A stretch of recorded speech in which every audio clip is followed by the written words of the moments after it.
在10万级的合资家用轿车当中，又多了一种全新的选择。这一次车展，起亚推出了全新款的车型赛图斯，因为现代也推出一款全新的车型叫途界，毕竟他们也是属于一家的，对吧？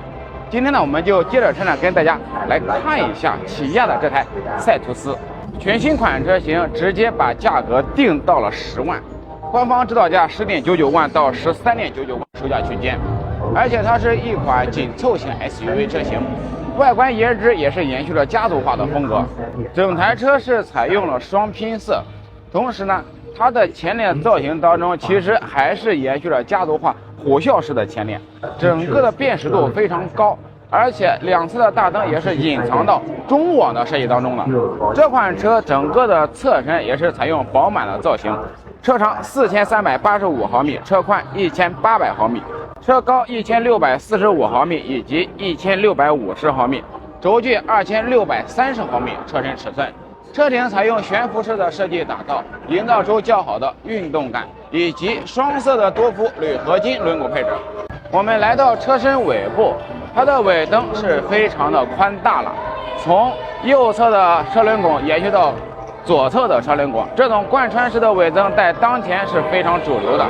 而且在车身尾部的下方还给出了银色的护板，主要是彰显了要有着较好的运动以及硬派感。在新车内饰采用当前比较主流的设计风格，简约撞色的设计又能够有助于提升整台车的质感。在配置上，全系车型是标配了双联屏的10.25英寸中控屏配置，同时还有标配前排双气囊、侧气囊、胎压显示、定速巡航、自动大灯等。中高配版本车型还会搭载车道保持辅助以及基于导航智能巡航系统、盲区显示功能等配置。那么这款车的空间到底够不够用呢？毕竟对于我们很多朋友来说，买车要能满足我们的实际用车，空间也是一个主要的参考数据。我是1.8米的身高，160斤的体重，在这款车的后排，它的后排头部空间，像我这种头部的话，已经是没有空间了。所以说，我这种发量少的一些朋友啊，尽量不要坐在后排。后排的座椅在乘坐感受方面还较为不错，不过呢，如果能够再软一点的话，我觉得会更好。同时，全新款的赛图斯还会提供多种选装包，其中有设计包，包括 LED 雾灯以及软包中控台、氛围灯、镀铬门把手、外后视镜电动折叠加热，还有着座椅包，包括主驾驶座椅电动调节、前排座椅通风加热、后排座椅头枕可调、后排中央扶手、后排座椅靠背角度等。